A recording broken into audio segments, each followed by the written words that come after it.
ప్రతి అసెంబ్లీ కాన్స్టిట్యున్సీని ఒక యూనిట్గా తీసుకొని సుమారు 20 నుంచి 25 ఎకరాలలో ఒక ఇంటిగ్రేటెడ్ స్కూల్స్ని ఏర్పాటు చేసే ఒక కాంప్లెక్స్ని ఏర్పాటు చేద్దామని ఆ ఇంటిగ్రేటెడ్ స్కూల్స్లో ఈనాడు ఏవైతే గత ప్రభుత్వం ఆర్భాటంగా చెప్పిందో మేము ఇన్ని గురుకులాలు పెట్టాం, అన్ని గురుకులాలు పెట్టాం, ఇంత ఖర్చు పెడుతున్నాం, అంత ఖర్చు పెడుతున్నామని ఆ పెట్టిన గురుకులాలు టీచర్స్ విషయంలో రెగ్యులర్ టీచర్స్ ఉండరు.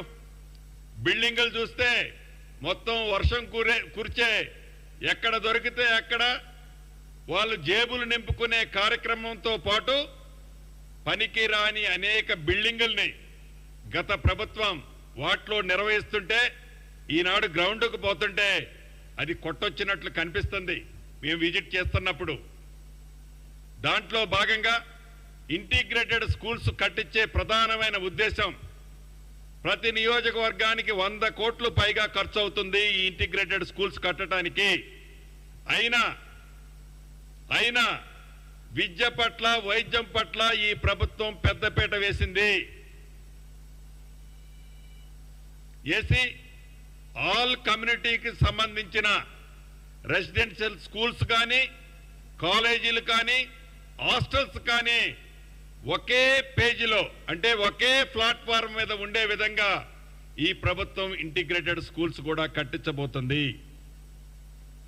ఈ ప్రభుత్వం ఇంత చిత్తశుద్ధితో ఉంటే, ఈ ప్రభుత్వం ఇంత నిజాయితీగా పనిచేస్తుంటే, ఈ ప్రభుత్వం గత ప్రభుత్వం చేసిన ఈ ధ్వంసాన్నంతటినీ సరిదిద్దుతూ అభివృద్ధిని సంక్షేమాన్ని ఎక్కడా తగ్గకుండా 2 కళ్ళలా నడుపుకుంటూ పోతుంటే ప్రభుత్వం వచ్చి 8 నెలలు పూర్తయితే అప్పుడే మా మీద నిందలు, అపనిందలు, అనేక రకమైన హేళనలు, అనేక రకమైన భాష.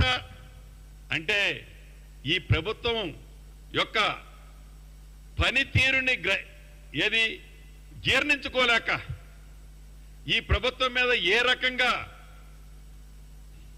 అవాక్కులు చవాక్కులు ఆనాటి మంత్రులు కానీ ఆనాటి ముఖ్యమంత్రి గారు వస్తారు ఎప్పుడో ఒక్కసారి అట్లా చీల్చి చెండాడుతా అంటాడు.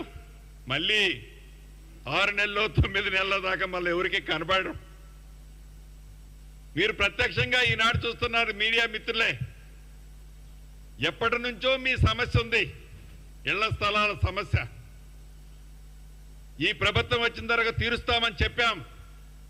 రాబోయే కొద్ది రోజుల్లో మొదటి విడతగా న్యాయస్థానం నుంచి ఏదైతే క్లియర్ అయి వచ్చిందో ఆ జవహర్ సొసైటీకి సంబంధించిన సుమారు 72 ఎకరాలని ఒక మంచి ఫంక్షన్ ఏర్పాటు చేసుకొని గౌరవ ముఖ్యమంత్రి గారి చేతుల మీదుగా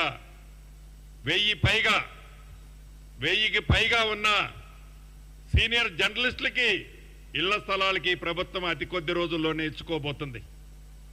ఆనాడు మీరన్నారు, ఎప్పుడన్నా మీడియా మిత్రులను కూర్చోబెట్టుకొని ఆనాటి పెద్దలు మాజీ ముఖ్యమంత్రి గారుంటే ఇట్లా చిటికలు చూపించేది. ఆ చిటికల్లో ఏ ఒక్క చిటిక సౌండ్ కూడా మీకు వినపడిందని నేను అనుకోవటంలా. ఈ ప్రభుత్వం ఎప్పుడు చిటికలేసి చూపించదు, మాటలు ఎక్కువ చెప్పదు, చెప్పింది కూడా సరిగ్గా చేసుకోదు అని వాళ్ళు చెప్తారు.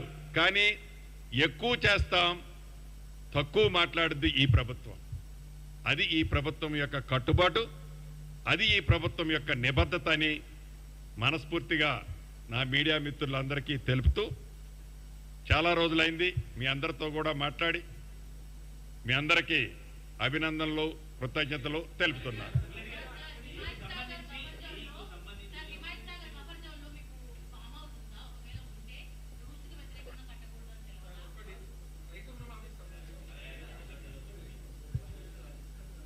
ఎస్ ఏదైతే నా సోదరేమని అడిగినట్లు గత 10-15 రోజుల నుంచి చూస్తున్నాను. అనేక అవాక్కులు చవాక్కులు,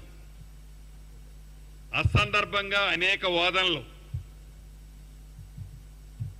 ఆ మీడియాకి సంబంధించిన తొత్తులు, ఆ మాజీలకు సంబంధించిన కొన్ని వ్యవస్థలు నా మీద బురద చల్లే ప్రయత్నం చేస్తున్నారు. తప్పకుండా మా సోదరి మీద అడిగింది, మీ అందరి మనసులో కూడా కొంతమంది